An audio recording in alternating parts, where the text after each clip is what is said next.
자, 안녕하십니까. 이시민의 주식뉴스공장 11월 14일 수요일 모닝브리핑을 시작을 하도록 하겠습니다. 첫 번째 바로 얘기를 좀 드려볼까 합니다. 유가 75에서 55달러까지 진입이 됐습니다. 진입해야 돼요. 물론 이제 이걸 가지고 이 하락을 만든 트리거 역할을 했던 것은 한 줄의 트위터입니다. 트럼프가 오펙 감산 시도, 사우디아라비아가 감산을 조금 하려고 하고 있죠.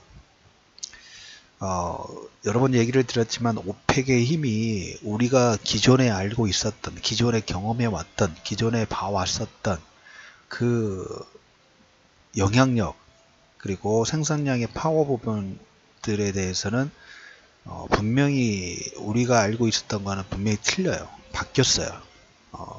사우디아라비아가 최근에 그 언론인 피살에 직접적인 연관 부분들을 가지면서 더 힘이 빠진 상태에서 더 영향력 자체에 힘이 실리지 않은 그런 나라가 돼버렸고, 두 번째로 미국의 생산량 자체가 지금 사상 최대치 부분들 경신을 좀 하고 있죠. 거기에 그 사우디아라비아가 감산을 시도를 하고 있지만 생산량 자체가 늘어나고 있는 미국에서 감산 시도 경고에 생산량을 더 늘릴 것이니까 그걸로 인해서 7% 폭락이 나왔어요. 55달러. 계속 올해 얘기를 드렸던 75에서 50달러 진입 가능성, 60달러 하회 가능성이 불과 한 달 사이에 그대로 슈팅 부분들이 좀 나왔습니다. 물론 이제 이걸 보고 시장에서는 유가의 급등락 이런 내용이 향후 경기에 대한 불안 심리 부분들이 일부 반영이 됐다. 물론 그것도 있습니다. 근데 트리거는 트럼프 글로벌 생산량 자체가 지금 1000만 배럴 이상이 지금 증가를 하고 있는 미국의 주도권, 그러니까 오펙과 비오펙에서 오펙의 힘이 다운이 되고 비오펙, 특히 미국의 입김 자체가 유가를 좌지우지하는, 이걸로 이미 게임이 체인지가 돼버렸다는 거예요. 작년부터 계속 그 얘기를 드렸죠. 그래서 55달러 진입 부분들이 좀 됐습니다. 그래서 이제 다우지수 같은 경우에는 좀 반등 나오다가 여러 가지 내용 부분들이 나왔어요.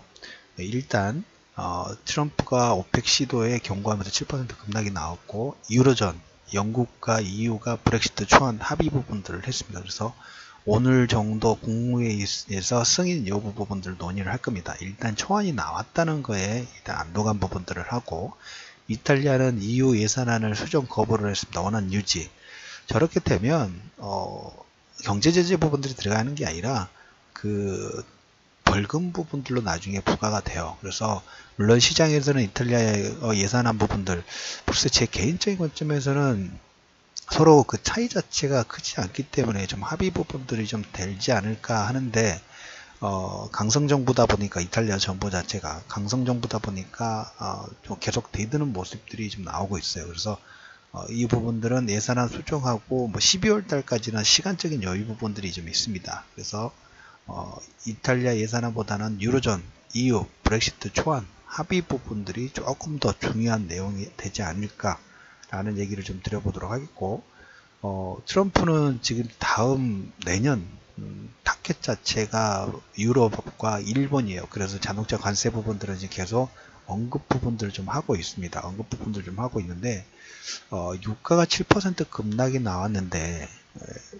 트럼프에 대해서 하락분이 나왔는데, 변동성 지수는 전 거래일 대비 상승이 나온 게 아니라 2% 하락이 나왔어요. 아마 두 가지 이유가 변동성 지수의 하락을 만든 요건 자체가 됐을 것 같습니다. 첫 번째, 레리 커틀러가 중국과의 무역 대화의 재개 상당히 긍정적으로 생각하고 있다는 얘기를 좀 했고, 두 번째로 유로존이 EU와 브렉시트 초안 합의 부분들에 따라서 변동성 지수가 유가는 급락이 나왔지만 그것은 오펙과 비오펙의 힘에서 비오펙의 미국의 힘 자체가 더 커졌다는 의미를 저는 또 의미를 좀 부여를 하고 있고, 변동성 지수는 브렉시트 초안 합의에 이쪽 긍정적인 내용에 반응을 해서 변동성 지수가 상승이 나온 게 아니라 하락이 나왔다는 얘기를 좀 드려보도록 하겠고, 마지막으로 오늘 제가 드릴 얘기는 자, 이런 내용, 국제유가 급락이 나왔죠. 오늘 7%면 상당히 큰 거예요.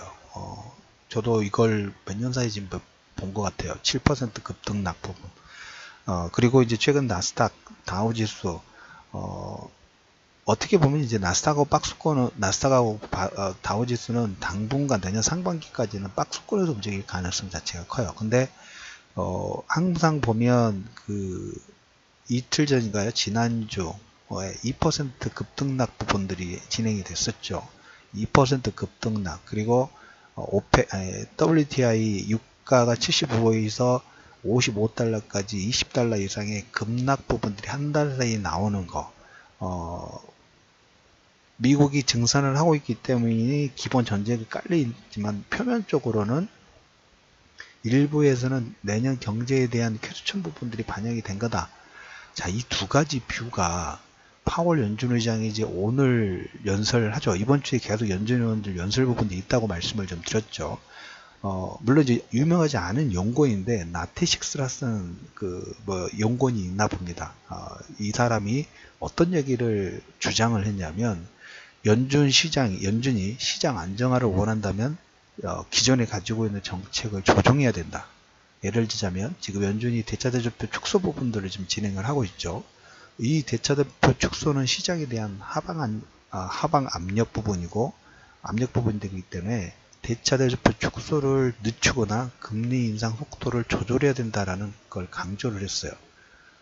시장이 원하는 부분들을 딱 짚어가지고 나티식스라는 그냥 일반 연구원이 얘기를 한 건데 분위기를 살짝 우리가 지난주에 헨리 키신저가 가가지고 중국과 미국의 어떤 화해 무드 부분들을 개인 자격으로 핑퐁 외교 부분들을 진행을 했던 것처럼 이 코멘트가 지금 어제 기사가 오늘 새벽에 기사가 나온 건데 이 코멘트가 제가 원하던 부분이에요. 파월 연준 의장 바로 바꾸지는 못하겠지만 그럴 가능성, 유가가 급락이 나왔기 때문에 주가가 급락이 나왔기 때문에 빌미를 제공하죠. 뭔가 시간적인 여유 부분들을 조금 뒤로 국채 자산대조표 대차대조표 축소 부분들을 너무 급격하게 물론 예고된 거지만 조금 늦춘다고 해서 유가가 급락이 나왔으니까 세계 경제 부분들 좀 퀘스천이 있다는 이 정도의 코멘트만 조금 진행해주면 체인지 뷰의 하나의 계기 부분들을 만들 수 있는 요건은 분명히 좀 생겼다라는 얘기를 좀 드려보도록 하겠습니다. 그래서 오늘 모닝브리핑 한 줄 정리 부분들을 진행해 드린다면 레리 커틀러 미국과의 중국과의 대화 긍정적으로 코멘트, 그 다음에 트럼프의 감산 시도 경고를 해서 유가가 하락에 나왔지만 이 요건이 파월 연준의 체인지 뷰의 가능성 부분들이 살짝 열어두실 필요가 있고 브렉시트 초안의 합의 부분들이 진행됐다는 얘기를 드리면서 11월 14일 이슈맨의 주식 뉴스공장 모닝브리핑을 마무리하도록 하겠습니다.